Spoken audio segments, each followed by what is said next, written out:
अक्सर लोगों की परेशानी अगर आप देखेंगे तो परेशानी ये है कि वो इस बात से परेशान है कि उनके ज़मीन का जो है म्यूटेशन हो ही नहीं रहा है।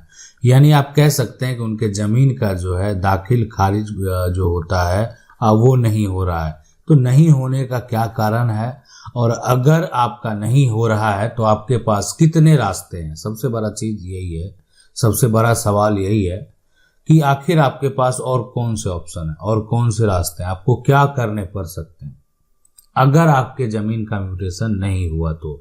अगर आपके ज़मीन का दाखिल खारिज प्रक्रिया नहीं हुआ तो फिर आपके पास जो रास्ते हैं वो रास्ते कौन कौन से हैं, तो जानना समझना बेहद ज़रूरी है कि आखिर आपको क्या करना पड़ सकता है।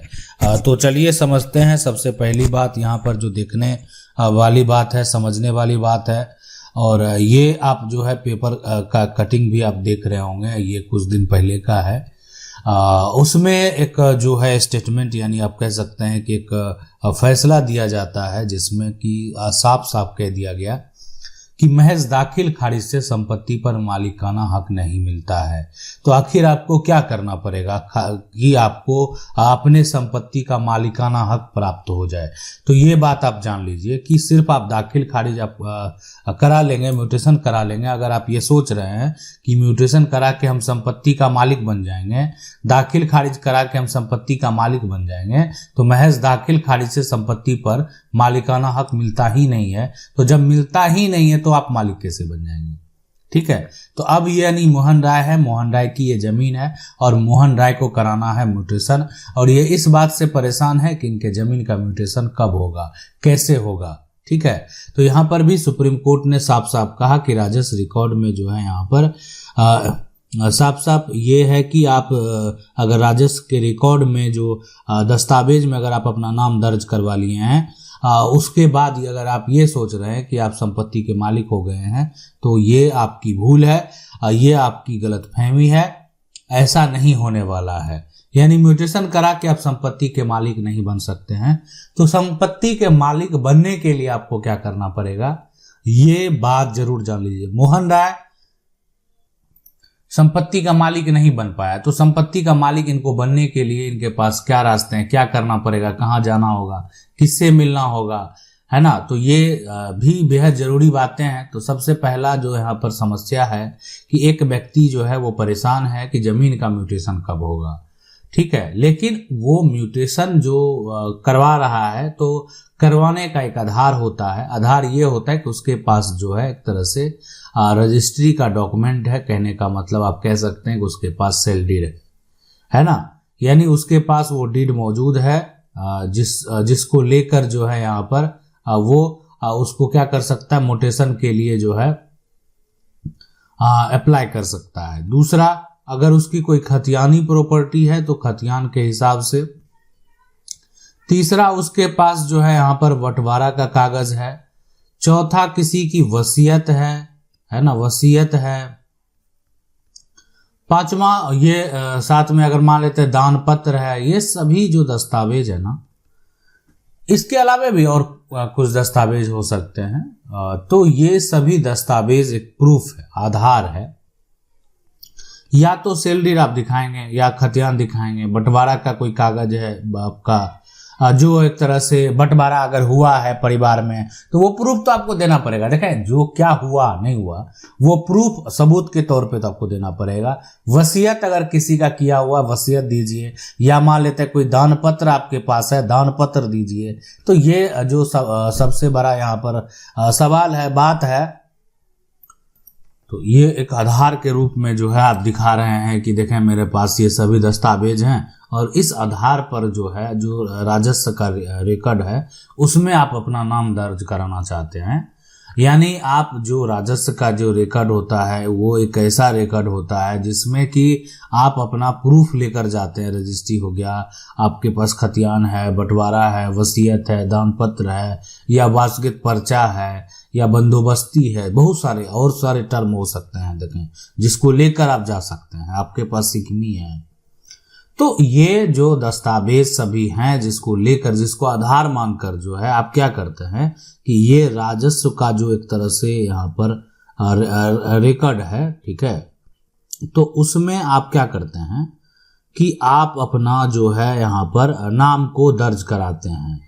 तो अपना नाम को दर्ज कराने से क्या फायदा होगा? अब ये फायदा होगा कि अब जो है आप गवर्नमेंट को जो राजस्व का शुल्क है, जो आप एक तरह से टैक्स है, वो देना शुरू कर देना।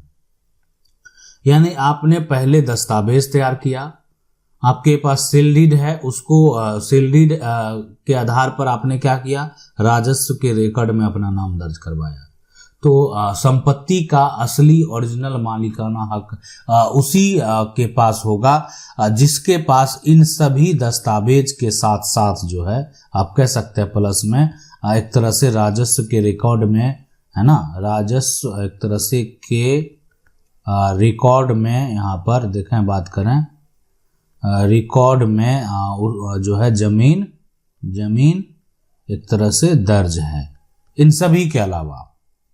ठीक है, अब यहाँ पर जो है कि ये तो हो गया, ठीक है। अब जो मान लेते हैं जिनका ये सारा कोई कागजात नहीं है, ये सभी कोई कागजात नहीं है, ठीक है, लेकिन यही होगा कि मान लेते हैं ये सभी दस्तावेज आपके पास ना रजिस्ट्री है, ना आपके पास खतियान है, ना आपके पास कोई बंटवारा का कागज है, ठीक है, बंटवारा का कोई कागज है, ना आपके पास कोई वसीयत है, ना दान पत्र है, ना आपके पास कोई वासगत पर्चा है, ना आपके पास कोई बंदोबस्ती है, मतलब आपके पास ये सभी कागजात नहीं है, लेकिन आपका जमीन जो है ये सभी कागजात एक तरह से आपके पास नहीं है ना, लेकिन फिर भी एक तरह से आपका जमीन जो है फिर भी जमीन जो है राजस्व एक तरह से रिकॉर्ड में जो है एक तरह अगर बात करें रिकॉर्ड में दर्ज है। तो कानून की नज़र में अभी वर्तमान में अगर आप देखेंगे तो आप संपत्ति के मालिक होंगे। कहने का मतलब मालिक होंगे कानून की नज़र में। कानून का जो नज़र है जब उसको देखा जाएगा तो जब एक तरह से अभी आप किसी को दिखाएंगे तो आपको जो है ये ओरिजिनल मालिक हो सकता समझा जाए, इसलिए कि राजस्व के रिकॉर्ड में आपका जमीन जो है दर्ज है और आपका नाम दर्ज है। अब ये मोहन राय जो है ये परेशान है। अब इसकी जो है ये जो जमीन है वो राजस्व के रिकॉर्ड में दूसरे का नाम दर्ज है, तो संपत्ति का मालिक तो वो कहलाएगा। लेकिन आप ये समझ लें कि आप किसी की भी जमीन का अगर आप रसीद कटा लेते हैं, आप जो है रेवेन्यू देने लगते हैं, टैक्स देने लगते हैं, ठीक है, मालगुजारी देने लगते हैं, तो वो एक तरह से रेवेन्यू देने से, मालगुजारी देने से, टैक्स देने से, रसीद कटा लेने से आप संपत्ति के मालिक नहीं बन जाते हैं। इसीलिए सुप्रीम कोर्ट जो के द्वारा जो कहा गया, साफ साफ कहा गया कि महज दाखिल खारिज से संपत्ति पर मालिकाना हक नहीं मिलता है। तो इसलिए जब भी जमीन खरीदें, ठीक है, उसको स्टाम्प पर लिखवा कर मोटेशन कराने का प्रयास नहीं करें। जमीन के रजिस्ट्री में, सेल डीड में बनाने में जो खर्च लगता है, नियम प्रक्रिया है, उसको फॉलो करते हुए कार्य करें। नहीं तो आपका जो आपके पास आपके नाम जमीन ट्रांसफर हो गया, आप जमीन पर कब्जा भी कर लिए, लेकिन आपको जब मालिकाना कानून ये कहता है कि आपको मालिकाना हक ही नहीं मिलेगा तो क्या फायदा। मालिकाना हक तो मिलना चाहिए। तो मालिकाना हक प्राप्त करने के लिए ये सभी जो दस्तावेज है, इनमें से कोई भी दस्तावेज आपके पास होने चाहिए प्रूफ के तौर पे, जिसका एक आधार हो गया, और उस आधार पर अगर आपका जो है राजस्व रिकॉर्ड में जमीन दर्ज है तो आपको मालिकाना हक मिल चुका है। यानी अब जो है उस संपत्ति के, उस प्रॉपर्टी के सिर्फ आप ही मालिक हैं, ठीक है। लेकिन अगर ये सभी दस्तावेज के बिना आपका जमीन राजस्व रिकॉर्ड में दर्ज हो गया है तो इसका मतलब है कि आपका मालिकाना हक है ही नहीं, आपका सिर्फ दिखावा है, आप सिर्फ उसको दिखा सकते हैं। आपके ऊपर अगर कार्रवाई की जाएगी तो आपके ऊपर जो है अगर एक्शन लिया जाएगा तो आपके ऊपर जो है धोखाधड़ी 420 फर्जीवाड़ा करने का भी केस दर्ज हो सकता है। वो तमाम धाराएं आपके ऊपर लगाए जा सकते हैं। इसीलिए अब ये जो है बाद में आप स्वीकार करेंगे, नहीं ये मेरी जमीन नहीं है, ये गलत तरीके से इसमें जो है दर्ज हो चुका है, इससे हमको कोई लेना देना नहीं है। तो अगर आप खुद स्वीकार करते हैं, गलती स्वीकार करते हैं और आप जो है संपत्ति के मालिक जो है जिनका ओरिजिनल, जिनके पास जमीन है, उन पर किसी प्रकार का कोई दबाव नहीं बनाते हैं तो फिर आपको कोई दिक्कत नहीं है। लेकिन साफ साफ ये समझ लें, और बहुत सारे तमाम लोगों का सवाल है कि मेरा जो है जो म्यूटेशन है वो नहीं हो रहा है, बहुत लोग ऐसा भी सवाल कर रहे हैं। तो इस पॉइंट पर भी एक बार हम डिस्कस कर लें। देखें, अगर आपके पास जो दस्तावेज हैं अगर वो मौजूद हैं तो म्यूटेशन जरूर होगा, लेकिन कैसे होगा? मान लेते हैं सबसे पहला जो सवाल है, जो समस्या है ना, कि एक तरह से पुराना अगर कागजात है तो, है ना, पुराना कागजात है। दूसरा जो है एक तरह से ये हो सकता है कि विवादित जो एक तरह से जमीन है ना, विवादित जो जमीन है। अब यहाँ पर तीसरा ये भी हो सकता है म्यूटेशन ना होने के कारण, है ना, कि भाई जो है एक तरह से सपोर्ट नहीं कर रहा है, भाई और चाचा जो है वो इस बात का सपोर्ट नहीं कर रहे हैं।